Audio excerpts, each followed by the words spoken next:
Bismillahirrahmanirrahim. Assalamualaikum warahmatullahi wabarakatuh. Selamat pagi pada para mahasiswa peserta mata kuliah Teknologi Enhanced Recovery dimanapun Anda berada. Semoga senantiasa dikaruniai kesehatan. Nah, pada pertemuan kali ini kita akan membahas dua mode dari atau dua teknik dari injeksi air ke dalam reservoir yang masing-masing berfungsi untuk meningkatkan produksi dari serta recovery dari reservoir, yaitu metode pressure maintenance dan juga water flooding. Secara teknis kedua-duanya sama-sama menginjeksikan air ke dalam reservoir, tetapi dari segi tujuan dan juga beberapa penerapan metode secara keseluruhan ada sedikit perbedaan. Baik, nanti kita lihat seperti apa perbedaannya.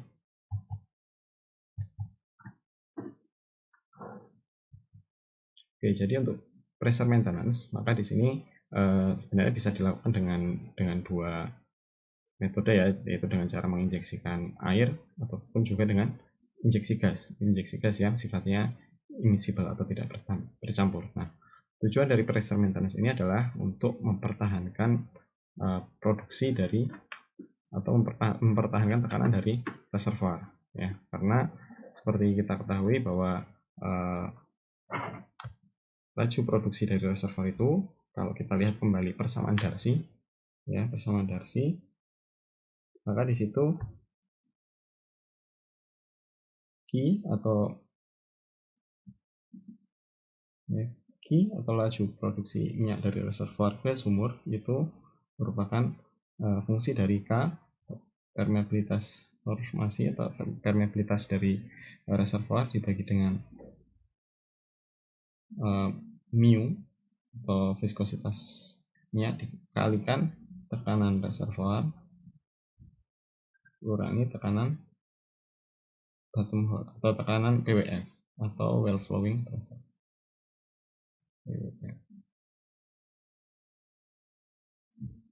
Nah, dari rumus sederhana ini maka bisa kita ambil bahwa laju alir produksi dari reservoir menuju ke dalam sumur itu sangat dipengaruhi oleh tekanan reservoir tersebut, di mana tekanan reservoir itu berfungsi untuk mendorong fluida baik itu air dan juga minyak dari reservoir. Kemudian tekanan di bottom hole atau PWF ini berfungsi sebagai tekanan downstream atau tekanan bagian hilir dari produksi reservoir tersebut ya. Jadi di sini karena di sini ada fungsi dari tekanan reservoir, jika kita ingin mempertahankan produksi dari reservoir tetap tinggi, maka kita dapat menjaga tekanan reservoir ini jangan sampai turun terlalu cepat, karena ketika tekanan reservoir turun terlalu cepat maka drawdown atau selisih tekanan antara reservoir dengan bottom hole pressure atau tekanan bawah sumur ini akan jadi semakin kecil, dan kita tidak bisa mengset tekanan bottom hole pressure ini terlalu kecil, karena yaitu kalau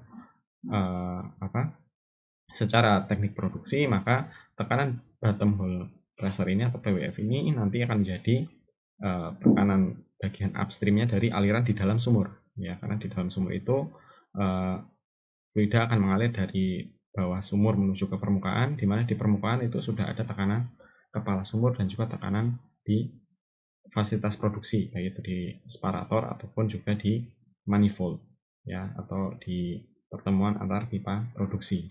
Nah, dengan keterbatasan atau batasan dari tekanan di permukaan, maka kita tidak bisa men-set tekanan di bawah itu sekecil-kecilnya, misalkan sampai 0, itu tidak mungkin. Jadi kita harus mempertahankan agar tekanan reservoir ini tetap tinggi dengan cara menginjeksikan fluida ke dalam reservoir. Di sini untuk kasus ini adalah dengan menginjeksikan air. Jadi ini ya, tujuannya adalah agar mengendalikan tekanan agar tidak turun terlalu drastis.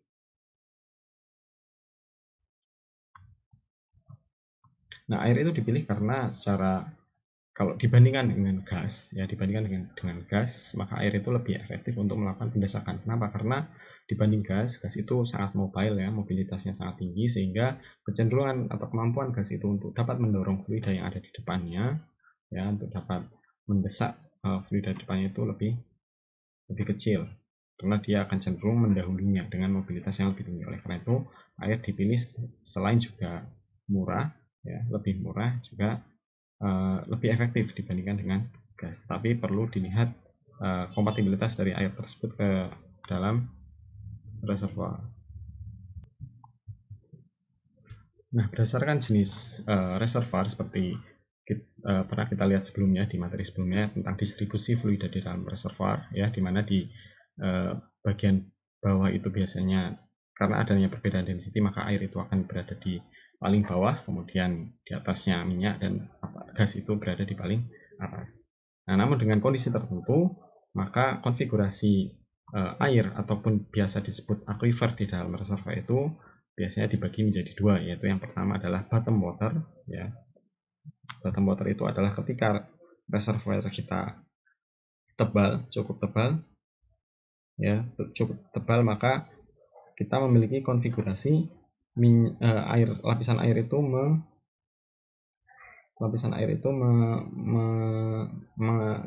menjadi alas, ya, menjadi alas bagi lapisan minyak yang ada di atasnya. Ya, ini karena lapisan reservoirnya cukup tebal sehingga minyak itu terakumulasi di bagian atas, sedangkan air itu masih berada di bagian bawah. Nah, pada kondisi ini disebut sebagai bottom aquifer. Nah, pada kondisi bottom aquifer ini, maka air itu dapat diinjeksikan dari bagian bawah, ya, dari bagian bawah reservoir. Misalkan di zona reservoir sini dibuat sumur injeksi, kemudian injeksi itu diambil dari bagian dengan cara melakukan perforasi atau melakukan pelubangan di sumur pada bagian bawahnya, pada bagian zona airnya. Nah, ini disebut dengan bottom water injection, ya. Bottom water injection. Nah, dengan metode bottom water injection ini maka air yang diinjeksikan akan mendorong minyak ke arah atas, ya, ke arah atas menuju ke zona minyak. Nah, kemudian konfigurasi kedua adalah untuk aquifer yang disebut sebagai edge water. Ya, edge water itu adalah jika zona reservoir tidak cukup tebal sehingga air itu akan berada di sebelah luar dari atau sebelah samping dari zona reservoir. Misalkan kita ambil ini adalah OWC,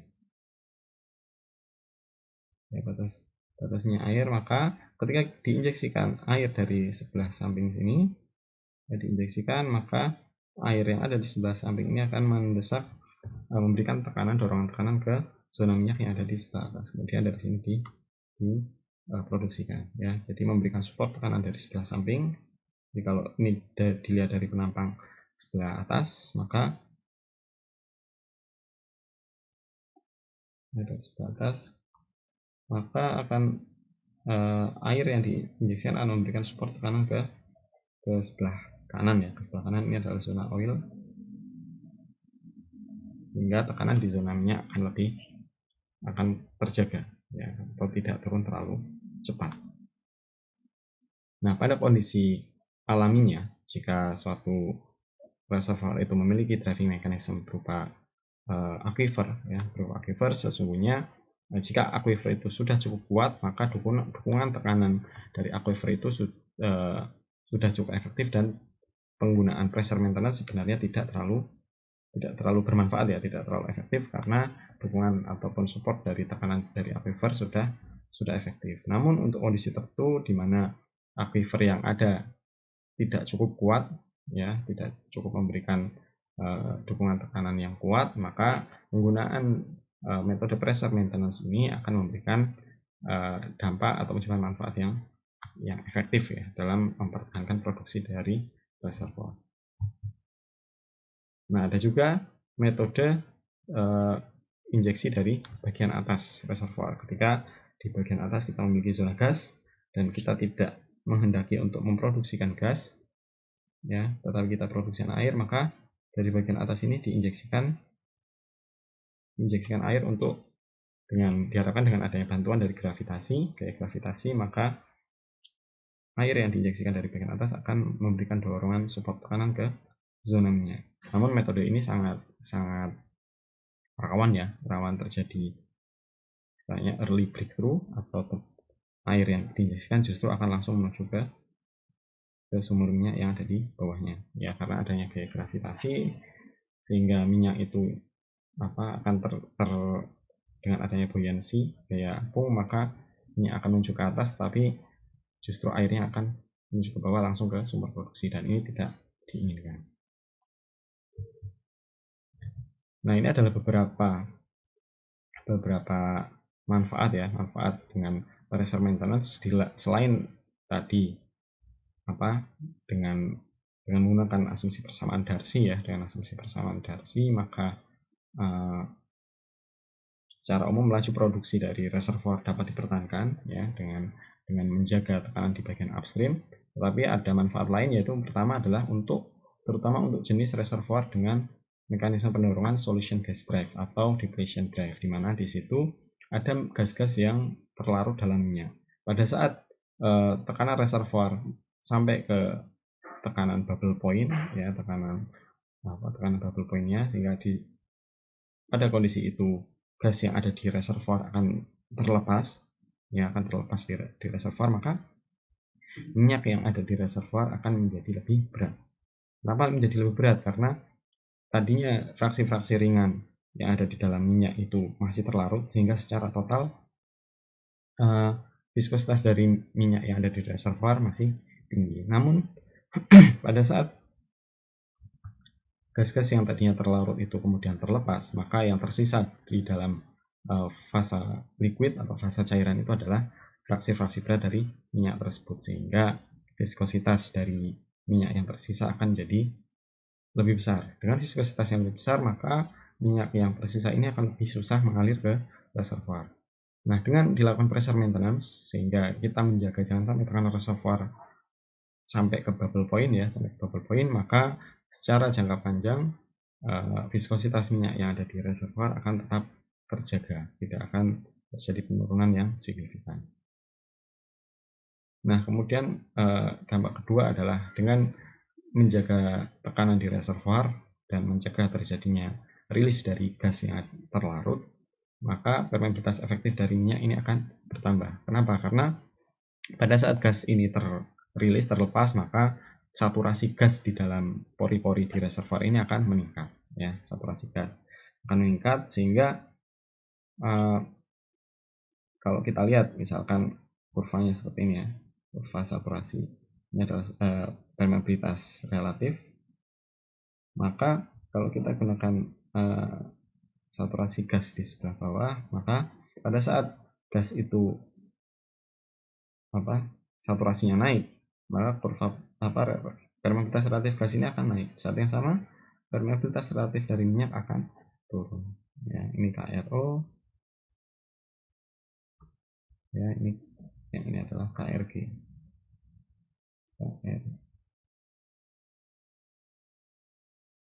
KRG atau permeabilitas relatif dari gas. Pada saat gas itu semakin banyak, maka minyak itu akan lebih susah mengalir.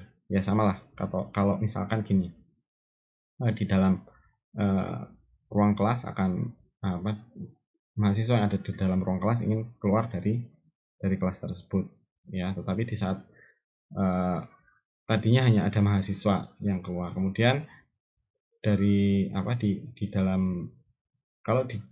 dalam ruangan tersebut tercampur dengan orang lain yang nggak mau keluar atau ingin juga balapan keluar, tentu mahasiswa yang tadinya bisa keluar dengan mudah akan menjadi lebih susah untuk keluar kelas, ya, seperti itu. Ya, itu analoginya kira-kira seperti itu. Jadi dengan tetap mempertahankan tekanan dan saturasi gas dijaga jangan sampai meningkat, maka permeabilitas relatif dari minyak akan tetap terjaga. Kemudian juga bertambahnya umur produksi tadi karena tekanan reservoir secara umum dapat dipertahankan. Nah, ada pun water flooding seperti yang dijelaskan di materi sebelumnya, maka skema yang diterapkan agak berbeda. Kenapa? Karena dalam water flooding perbedaannya adalah pertama, air itu diinjeksikan di zona produksi, ya, di zona produksi dengan menggunakan pola atau pattern antara pasangan sumur injeksi dan sumur produksi. Dan air di sini bukan hanya berfungsi untuk mempertahankan tekanan di reservoir, tetapi juga untuk mendisplace atau mendorong minyak sesuai dengan yang sudah saya jelaskan sebelumnya ya, mendorong minyak dari sumber injeksi untuk menuju ke sumber produksi. Itulah perbedaan secara umum antara water flooding dan pressure maintenance ya. Nah, di sini tujuannya adalah mengambil minyak yang tersisa. Ya, mengambil minyak yang tersisa yang tidak dapat diperoleh secara primary recovery. Jadi, water flooding itu masuknya ke secondary recovery. Kemudian juga arah injeksinya itu secara lateral dari sumber injeksi ke sumber produksi yang ada di sekitarnya. Nah, kemudian jumlah air yang digunakan untuk injeksi water flooding ini jauh lebih besar dibandingkan hanya sekedar untuk pressure maintenance. Ya, baik, itu saja untuk materi kali ini. Semoga bermanfaat. Terima kasih atas perhatiannya. Assalamualaikum warahmatullahi wabarakatuh.